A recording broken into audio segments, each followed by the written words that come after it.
Hello students, welcome back to my YouTube channel. My name is Aayushi Kushwaha और ये part 2 है जिसमें हमने ऑब्जेक्टिव के बाद अब करना है क्वेश्चन आंसर्स। तो हम वेरी शॉर्ट से स्टार्ट करते हैं। जिसने हमारा पीछे वाला वीडियो ऑब्जेक्टिव का नहीं देखा है देख लेना। What is fundamental charge and what is it unit. Fundamental charge क्या होता है? अरे भाई ई, जो हम इतने टाइम से पढ़ते आ रहे हैं, जो ई है ना, ई बोले तो 1.6 × 10⁻⁻19 कूलम। ई इक्वल्स टू में बार बार बोल रहे थे ना, तो जो ई है ना इसका नाम है फंडामेंटल चार्ज। तो पूछेगा कोई फंडामेंटल चार्ज क्या है तो बोल देना चार्ज ऑन एन इलेक्ट्रॉन। बस, जो हमारा चार्ज में जो इलेक्ट्रॉन होता है वही हमारा फंडामेंटल चार्ज होता है, यानी इसका नाम है बस। उसका वैल्यू पूछे तो पता है 1.6 × 10⁻⁻19 कूलम। सेकेंड क्वेश्चन है why do electric line of force does not intersect each other. यानी कि मान लीजिए हमारी इलेक्ट्रिक फील्ड लाइन्स हैं, अब बोल रहे हैं वो इंटरसेक्ट क्यों नहीं करती। भाई उसका नेचर ही नहीं है तो वो क्यों करेगी। पूरी नहीं बताओ क्यों नहीं करती, तो मैं बताऊंगी कि देखो, पहली बात तो इलेक्ट्रिक फील्ड लाइन्स कभी भी इंटरसेक्ट नहीं करती हैं। ट्रू फॉल्स में भी पूछे तो बोलना कि हाँ वो नहीं करती हैं। अगर बोल रहे करती हैं तो नहीं, फॉल्स। ठीक है, तो ये इलेक्ट्रिक फील्ड लाइन्स कभी भी इंटरसेक्ट नहीं करती। मान लो अगर कर ली तो क्या होगा, एक पर्टिकुलर पॉइंट से जहाँ पे वो टकराएंगी, जहाँ पे वो मीट करेंगी, है ना, क्रॉस होने के बाद जहाँ पर्टिकुलर पॉइंट मिलेगा वहाँ से हमें 2 डायरेक्शन मिल गई, है ना, यानी बहुत सारी डायरेक्शन मिल गई। अभी 3-4 इलेक्ट्रिक फील्ड लाइन है तो बहुत सारी इलेक्ट्रिक फील्ड लाइन्स मिल जाएगी। कहाँ से? एक पर्टिकुलर पॉइंट से। इट मीन्स हम उस जगह से बहुत सारे टेंजेंट ड्रॉ कर सकते हैं, बट ये तो पॉसिबल ही नहीं है ना, क्योंकि इसका नेचर वैसा नहीं है। अगर ऐसा होता तो हाँ हम कैसे कर सकते थे, बट अफसोस ऐसा नहीं है। इसलिए इसमें जो क्वेश्चन है इस पर पूछा है कि electric line of force intersect क्यों नहीं करती हैं। तो हम बोल सकते हैं if electric line of force intersect each other than at the point of intersection, जिस पॉइंट में वो इंटरसेक्ट करेंगे, more than one tangent can be drawn, एक से ज़्यादा हम टेंजेंट बना सकते हैं, which will represents more than one direction, जो कि ज़्यादा से ज़्यादा डायरेक्शन हमें शो करेंगे, of an electric field at that point. एक पर्टिकुलर पॉइंट से इलेक्ट्रिक फील्ड हमें लाइन बहुत सारी डायरेक्शन शो होंगी, जो कि पॉसिबल नहीं है, इसलिए वो कभी भी इंटरसेक्ट नहीं करती है। जो चीज़ मैंने भी बोली वो चीज़ हमने इसमें लिखी, बात खत्म। थर्ड क्वेश्चन है defined a unit 1 coulomb charge. 1 coulomb of मतलब एक चार्ज क्या होता है। सिर्फ एक चार्ज की बात करूँ तो मैं, एक चार्ज, एक चुटकी सिंदूर की कीमत नहीं, एक चार्ज क्या होता है। तो मेरे पास मान लो एयर में, वैक्यूम में मैंने एक प्लस चार्ज रख दिया, 1 मीटर की दूरी में एक और प्लस चार्ज, लाइक चार्ज बोलते हैं इसको, है ना, अनलाइक नहीं, लाइक यानी एक जैसे, तो लाइक चार्ज एक और रख दिया ना प्लस, तो क्या हुआ इसमें? ऑब्वियसली रिपल्शन तो होगा। कितना रिपल्शन होगा? तो इसका आंसर आएगा 9 × 10⁻⁹ न्यूटन। That's it. यही होता है हमारा एक चार्ज। तो हमारा एक चार्ज क्या होता है?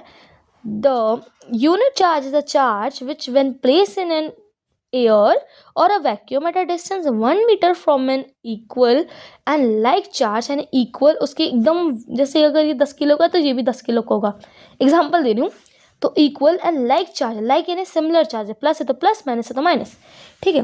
तो उसमें लिखा है the unit of a charge is the charge when place in an air or a vacuum at a distance 1 metre from an equal and like charge exert a repulsive force, भागेगा, दूर भागेगा, ऑब्वियसली मतलब like charge repel each other, unlike charge attract each other. तो अगर इसमें like है तो वो रिपल करेगा, कितने का रिपल? 9 × 10⁻⁹ न्यूटन का ऑन इट। That's it. अब हम आते हैं what is meant by the direction of electric field। Electric field के डायरेक्शन से हम क्या समझते हैं? The direction of an electric field is the direction of a force exert on a positive test charge in that field। Particular field है, उसमें अगर कोई एक मान लो बहुत सारी ये लाइन ऑफ फील्ड सारी इलेक्ट्रिक फील्ड लाइन है, इसमें एक पर्टिकुलर हमारे पास बीच में मैंने कोई चार्ज डाल दिया, अब इसमें कुछ फोर्स तो लगेगा ही, है ना। मान लो ये हमारे इलेक्ट्रिक फील्ड लाइन है, अब इसमें मैंने एक चार्ज फेंक दिया तो ऑब्वियसली इसमें फोर्स लगेगा, इनका जिनका लाइन ऑफ फोर्स है। तो जो फोर्स इसमें लगेगा ना, अगर मान लो फोर्स यहाँ से लगा तो इस डायरेक्शन में जाएगा, अगर फोर्स यहाँ से लगा तो इस डायरेक्शन में जाएगा, तो इसके कारण हमें डायरेक्शन पता चल गई किसकी? इलेक्ट्रिक फील्ड की, ठीक है। तो इसमें वही लिखा है the direction of an electric field is the direction of a force exert on a positive test charge in that particular field, जिसमें हमने उसको रखा है।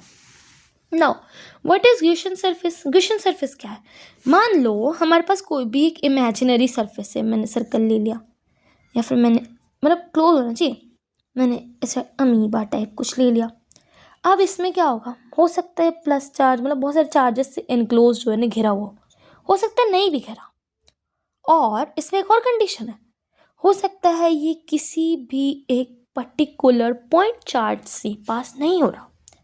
ठीक है, क्या क्या कंडीशन बताई? पहली, या तो उसमें चार्ज घिरे होंगे, एनक्लोज होगा, या तो नहीं भी हो सकता। तीसरा एक डिफरेंट है, क्या?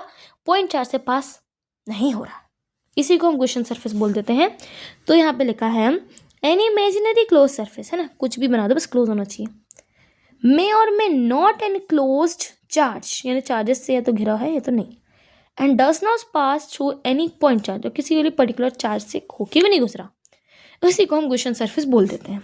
नाउ क्वेश्चन नंबर 6 है, इंटीग्रेशन है E vector into D S vector is 0 for a surface what interference is obtain from it, यानी कि हमें इसमें से क्या इंटरफेरेंस समझ में आ रहा है ना। तो हमें इसमें लिखा है the conclusion is that the net charge inside the surface is 0। अगर हमें सरफेस की बात की जाए, तो अगर हम इसमें पूछ रहा है इंटरफेरेंस ऑब्टेन, इसका इंटीग्रेशन हो रहेगा फाइन, तो इसका 0 हो जाएगा। ठीक है, इसमें पूछ रहा है कि जो हमें पता है इलेक्ट्रिक फील्ड लाइंस जो होती हैं किसी भी कंडक्टर में वो 0 होती हैं, उसी के बेस में इसका आंसर लिखा हुआ है कि अगर कोई भी इंटीग्रेशन हो रहा है ई इंटू डी एस का, तो वो 0 हो रहा है। हम लिख तो देते हैं 0, पर क्यों लिखते हैं? क्योंकि कोई भी इलेक्ट्रिक फील्ड लाइन कंडक्टर के अंदर, वो सरफेस के अंदर वो 0 ही होती है। ठीक है, तो इसका आंसर है ये। बस अभी इसको भी एकदम ब्रीफ पे समझो, बाद में अगर कोई आगे बड़ा, मतलब हर एक टॉपिक कवर होगा, अभी इसमें इतना प्रेशर लेके नहीं चलना कि पर्टिकुलर चीज़ नहीं आ रही समझ, अभी इसको लेट इट भी करो, मतलब अभी इसको छोड़ो, अभी मतलब इतना पकड़ के नहीं बैठना है। अभी हो सकता है आगे वाले में इस चीज़ को मिल जाए, तो इससे परेशान नहीं होना है। Describe the electric field and electric potential inside the charge conductor since N electric field required the presence of a charge. हमें पता है इलेक्ट्रिक फील्ड है, तो ऑब्वियसली उसमें चार्ज की प्रेजेंस होगी। Then electric field inside the conductor will be 0, तो electric field inside the conductor 0 हो जाएगा। अब जो इलेक्ट्रोस्टैटिक फील्ड है उसको हम क्या कैसे एक्सप्रेस करेंगे? Equals to minus K D V upon D R, जिसमें ई 0 है तो डी वी 0 हो जाएगा। अगर ये दोनों 0 हैं तो इलेक्ट्रिक पोटेंशियल कंडक्टर का 0। ये देखो, ये जो हमारा क्वेश्चन था ना कि सरफेस में अंदर 0 क्यों होता है, क्योंकि हमें पता है इलेक्ट्रिक फील्ड लाइन्स उसमें चार्ज होना चाहिए। अब हमें ये भी पता है कि इलेक्ट्रिक फील्ड जो अंदर कंडक्टर के 0 होती है, इलेक्ट्रिक फील्ड 0 होती है, चार्ज 0 नहीं होता। ये हमारा जैसे कंडक्टर है ना, तो उसके बाहर इलेक्ट्रिक फील्ड होगी, अंदर इसका मान निकालोगे तो वो शून्य आएगा ना, 0। So now the electrostatic field can be express, इस तरह से एक्सप्रेस होती है। अगर ई 0 रख लिया तो डी वी भी 0 हो जाएगा, तो गुरु ऊपर 0 है तो पूरे 0 हो जाएगा, इसका आंसर 0। बस इसका आंसर ये मिल गया, दैट्स इट। सो इसमें अभी हमने वेरी शॉर्ट कवर की है, अब शॉर्ट नेक्स्ट वीडियो में।